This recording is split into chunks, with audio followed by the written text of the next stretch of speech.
Assalamualaikum warahmatullahi wabarakatuh.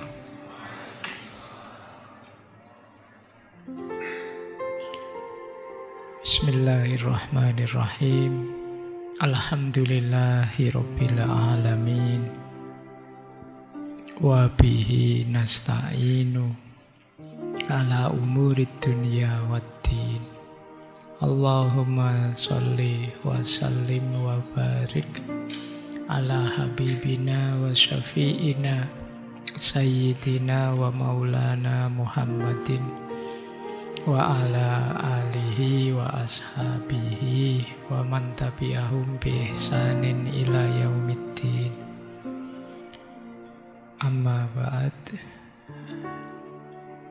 Bismillah, mari kita lanjutkan lagi ngaji filsafat kita, belajar kita di setiap Rabu malam Kamis. Semoga kita diberi oleh Allah kekuatan untuk istiqomah, untuk tidak bosan-bosannya belajar. Biasanya tantangan paling berat itu muncul ketika kita dituntut untuk istiqomah. Kalau di awal-awal semangatnya luar biasa, tapi di tengah-tengah perjalanan ini biasanya malesnya mulai muncul, ogahnya mulai muncul, beratnya mulai muncul. Saatnya kita mulai menaklukkan diri kita sendiri untuk istiqomah. Ini sebenarnya pertama-tama nasihat untuk saya juga. Karena ya tantangan beratnya mengistiqomahi itu adalah situasi di sekitar kita yang banyak mempengaruhi mood kita, sehingga kadang naik, kadang turun. Kalian sih enak tinggal datang mendengarkan. Saya yang harus mikir, nyari materi di tengah macam-macam pertanyaan, di tengah. Makanya saya ini harus minta maaf juga, mungkin banyak teman-teman yang ngirim WA ke saya tapi lupa terjawab. Monggo diulang saja. Kalau penting, kalau tidak penting tidak apa-apa, tidak diulang. Jadi karena ketumpuk-tumpuk sementara urusannya macam-macam. Bukan karena saya sangat sibuk apa gimana, karena memang ya saya buka WA-nya berkala, kolo-kolo, tidak selalu tak cermati, saya amati. Makanya mohon maaf kalau ada teman-teman yang merasa ngirim saya WA entah tentang apapun yang belum terjawab. Bukan karena tidak saya anggap penting, tapi terlewat. Baik, kita lanjutkan tema kita untuk bulan ini masih di tema krisis. Kalau 2 minggu sebelumnya krisis ke dalam yang ada di dalam diri. Sisa tema 3 itu untuk krisis di luar diri kita. Tentu saja akan sangat mempengaruhi dalam diri. Kalau istilah filsafat Jawa, 2 minggu kemarin itu tentang bagaimana kita bisa eling, sadar diri. Sementara tema sisanya mulai malam hari ini itu bagaimana kita waspada. Jadi rumusnya masih eling lan waspada. Bagaimana kita sadar ke dalam dan waspada terhadap godaan dari luar. Oke, malam hari ini kita bicara 2 krisis meskipun sebenarnya 1, yaitu teknologi dan digital. Digital ya bagian dari teknologi. Sama seperti minggu lalu ya, krisis identitas dan eksistensial. Ini sebenarnya satu paket. Malam hari ini juga satu paket. Bismillah ya, langsung kita mulai saja biar tidak lama-lama. Saya mulai dari quote yang menarik ini dari Christian Louis Lange. Dia memperoleh hadiah Nobel tahun 1921. Istilahnya orang yang dapat hadiah Nobel itu Nobel laureate. Kata beliau begini, "Technology is a useful servant but a dangerous master." Ini langsung krisis ini quote yang pertama ini. Jadi teknologi itu kalau kita jadikan pelayan kita, memenuhi kebutuhan-kebutuhan kita, dia sangat berguna. Tapi kalau dibalik posisinya, kita yang melayani mereka, dari berguna bisa jadi bahaya. Jadi teknologi itu useful servant dan dangerous master. Kayak kita hari ini mungkin dalam banyak kasus sering diperbudak oleh teknologi. Ketika kita sudah kecanduan, ketika kita sudah melekat, tidak bisa dilepaskan dari sana. Mata kita tidak pernah selesai menatap layar. Hidup kita tidak bisa tegak tanpa dukungan gadget.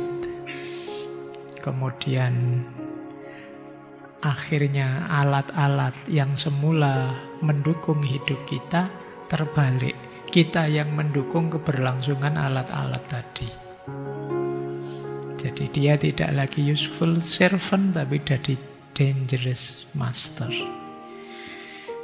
Kita menyembah dalam tanda petik ya. Belakangan kemarin-kemarin rame itu wacana feodalisme. Jangan-jangan feodalnya bukan orang ke orang, tapi orang ke teknologi. Betapa hari ini kita bungkuk-bungkuk nyembah teknologi. Wong HP dicas saja kita duduk tenang di sebelahnya nunggu sampai penuh. Betapa patuhnya kita dengan teknologi. Kita jadi servantnya, kita jadi pelayannya. Posisinya terbalik. Ayo kita lihat ya, ini ada banyak fakta yang menunjukkan krisis-krisis karena teknologi. Saya mau mendaftari tadi itu ada beberapa, mungkin teman-teman masih ingat. Yang pertama, ini awal abad 19, ketika mulai ditemukan mesin tenun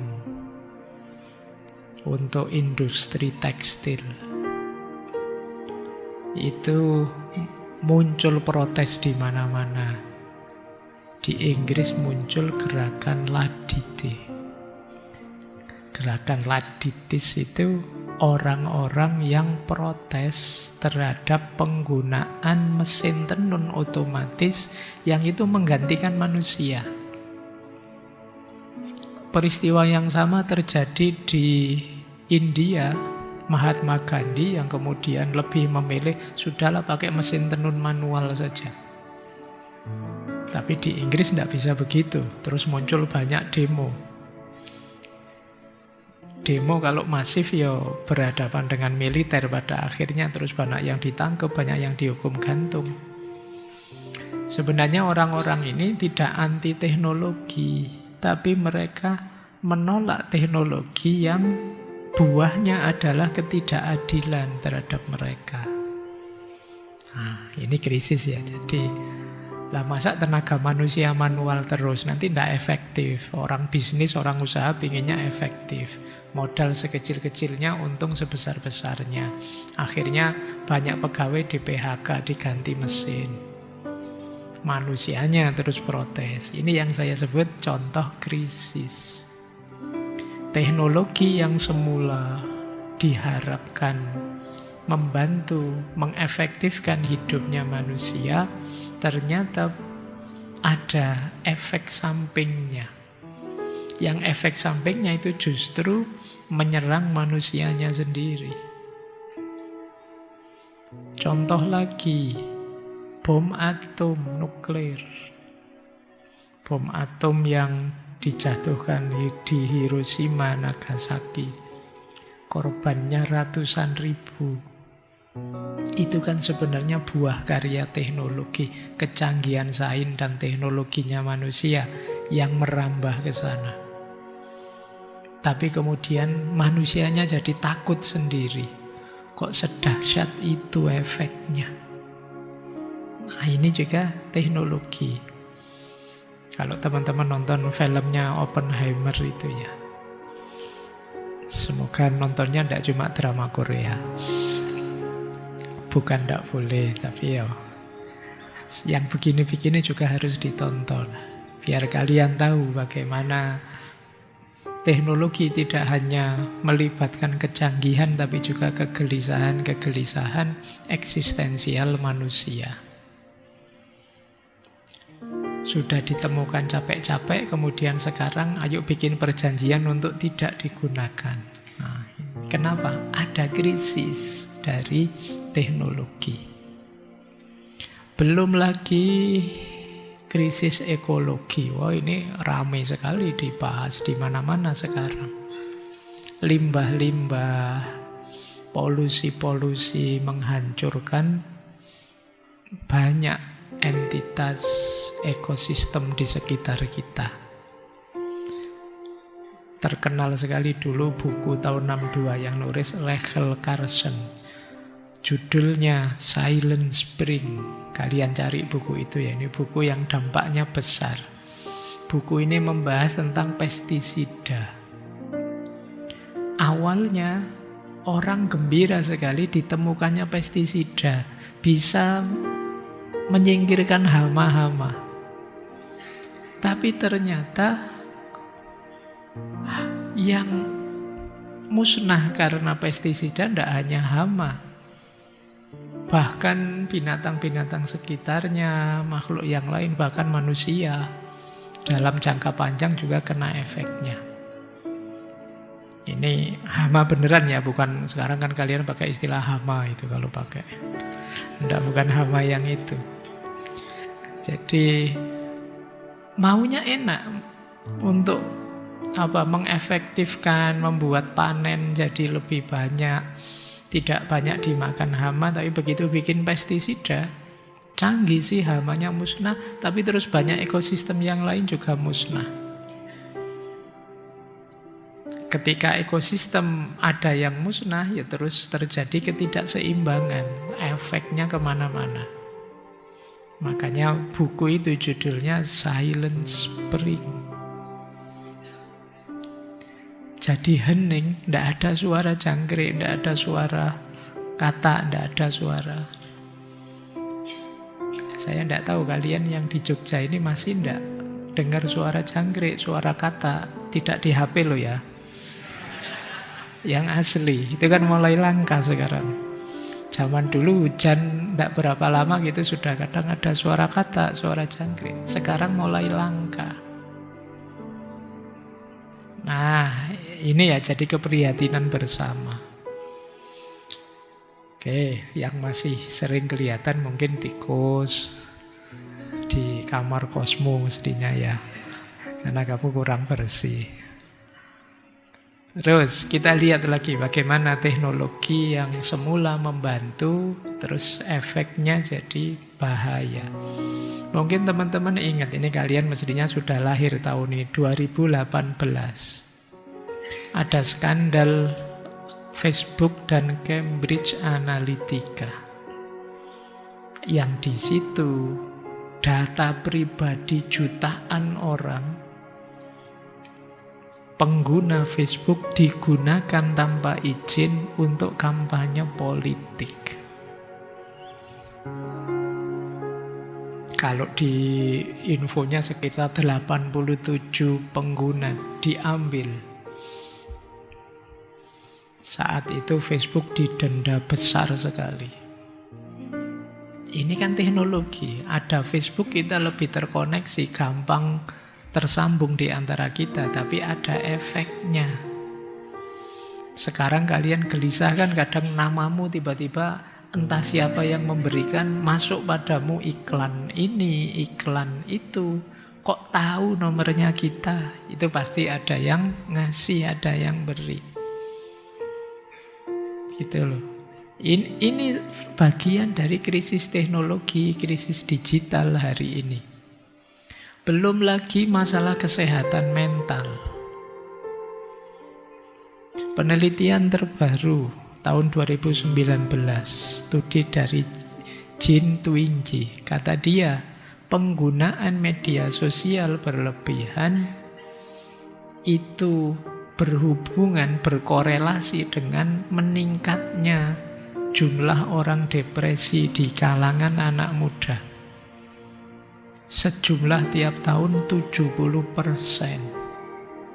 Besar loh 70% itu. Jadi meningkat. Kalau hari ini misalnya 100 orang sakit jiwa, tahun depan 170. Bayangkan itu, nambah tahun. Kalau ini 2019 tadi, berarti 6 tahun yang lalu. Jangan-jangan sudah di antara kalian banyak sudah yang sebenarnya sedang gangguan jiwa. Makanya sejak tadi tidak ada apa-apa, kok banyak yang senyum-senyum gitu. Jangan-jangan masalah itu.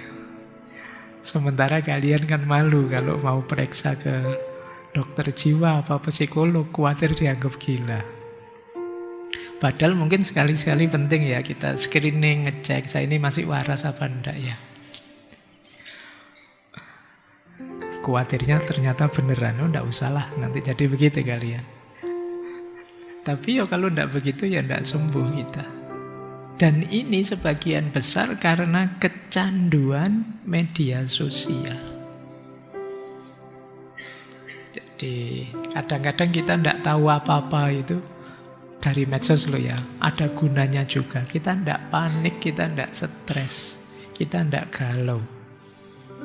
Begitu buka medsos, wah langsung darah tinggi naik, itu langsung itu. Nah ini efek teknologi. Apalagi hari ini revolusi AI, krisis identitas. Jadi krisis eksistensial minggu lalu. Fungsi kita banyak digantikan oleh teknologi sekarang. Kalian yang mahasiswa sekarang senyum-senyum saja. Bikin skripsi bukan sesuatu yang susah. Tugas makalah santai saja. Yang pusing dosennya sekarang. Ngasih tugas apa ya? Kalian tinggal tanya ChatGPT. Langsung diberi apapun yang kalian mau. Nah ini revolusi besar-besaran. Efeknya apa? Loh, mesinnya tambah canggih, manusianya tambah drop. Tambah merosot. Jadi sekarang kan kalian sering mengeluhkan, wah dasar SDM rendah. Tidak apa-apa, HP-nya kelas tinggi. Jadi SDM-nya rendah, kalau pinter literasi digitalnya, kalian otomatis terupgrade. Hari ini kalian bisa ngobrol, bisa tanya apa saja, mencari apa saja lewat AI. Wong itu fasilitas, kenapa tidak digunakan? Oke, baik, ya nanti ini kalian hubungkan dengan krisis minggu lalu ya, krisis identitas, krisis eksistensial. Itu kalau diperdalam lagi, ada krisis kebenaran sekarang. Kalian pelan-pelan mulai tidak percaya apa-apa lagi. Begitu ada berita, sumbernya dari mana? Medsos aja ya, tidak terlalu percaya. Pasti itu fake. Kalau tidak fake ya framing pasti. Lama-lama kita semua tidak akan percaya dengan berita. Krisis kebenaran. Wong sekarang ada gambar orangnya ngomong ada suaranya. Tapi sekarang alah paling AI. Kan sekarang begitu. Mendeteksinya susah. Dulu sebelum AI booming seperti sekarang, kalau ada berita kan tidak ada gambarnya mesti hoax, tidak ada videonya hoax. Sekarang gambarnya ada, videonya ada, kita juga ragu-ragu. Jangan-jangan AI. Lama-lama kita tidak akan percaya apa saja. Ini mesti kebenaran buatan. Ini bukan aslinya. Ini krisis. Buah dari teknologi. Apalagi ini berhubungan dengan ekologi ya. Jadi ada sekarang itu sampah digital. Itu menggunung di mana-mana. Tahun 2023 dunia ini menghasilkan tidak kurang dari 57 juta ton limbah elektronik per tahun. Yang itu hanya 20%-nya saja yang didaur ulang. HP-HP lamamu yang menurutmu sudah out of date, kabel-kabel charger yang sudah kamu buang, itu kan numpuk di mana-mana. Sampah digital. Belum lagi konsumsi dayanya. Pusat datanya AI tertentu itu butuh listrik sejumlah satu negara. Bayangkan. Ya, ini yang saya maksud tadi. Ini krisis teknologi, krisis digital. Ini saya ambilkan juga beberapa, cuma silakan kalian cari, yaitu ada bukunya. Misalnya, temuan manusia yang manapun itu senantiasa ada mengiringi krisisnya. Ivan Illich di buku Energy and Equity, dia bilang, mobil menjanjikan kebebasan tapi menciptakan ketergantungan baru. Jadi mobil teknologi, adanya mobil kita dimudahkan. Mobilitas kita semakin dahsyat, tapi sekaligus kita jadi tergantung. Jadi ini efeknya teknologi yang paling berat kan ketergantungan. Kita tidak bisa apa-apa tanpa itu. Kalian tidak membayangkan ya dulu misalnya perang antara Portugis dan Mataram. Itu kan ya perjalanan ke sana itu mestinya loh kalau pasukan yang darat ya jalan kaki, paling pakai kuda. Pakai kuda paling sebagian jalan kaki. Dan itu bisa ditempuh mungkin berhari-hari, berbulan-bulan. Sekarang kalian tidak lewat tol aja kan tidak betah. Mindset kita berubah, cara pandang kita berubah. Kita ingin apa-apa lebih cepat. Neil Postman, Amusing Ourselves to Death, tahun 85 bukunya. Dia bilang begini, televisi mengajarkan kita untuk mengabaikan dunia nyata. Televisi temuan teknologi. Tapi efeknya apa ya? Dunia nyata jadi tidak menarik. Termasuk apa?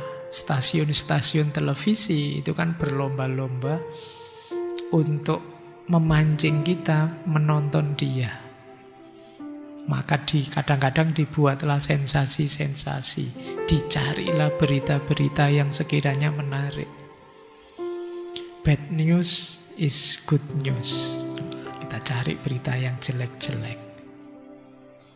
Nah, membuat kita lupa dengan kenyataan.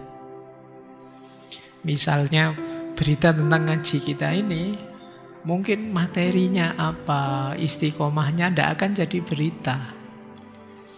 Tapi ada berita kalau tiba-tiba saya kepleset ngomong apa gitu. Jadi dari sekian ratus episode ngaji, hanya dipotong 1-2 detik ketika saya kepleset ngomong apa. Dan itulah berita.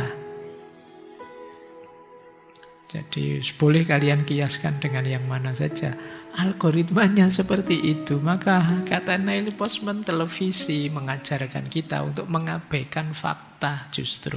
Mengabaikan dunia nyata. Karena berita itu selalu tentang yang negatif, maka pelan-pelan mindset kita terbentuk untuk menganggap dunia ini tidak baik-baik saja secara umum. Efeknya apa? Terus kita menganggap hidup ini berat. Efeknya apa? Terus kita tidak pernah bersyukur. Efeknya lagi apa? Kita sukar tersenyum. Ternyata luas loh efeknya. Jadi jangan dikira teknologi itu tidak berhubungan dengan manusia. Sangat relate. Termasuk dengan krisis-krisis yang dibawanya. Makanya kata Hans Jonas dalam buku The Imperative of Responsibility, kata dia, kemampuan kita mencipta melampaui kebijaksanaan kita untuk menggunakannya.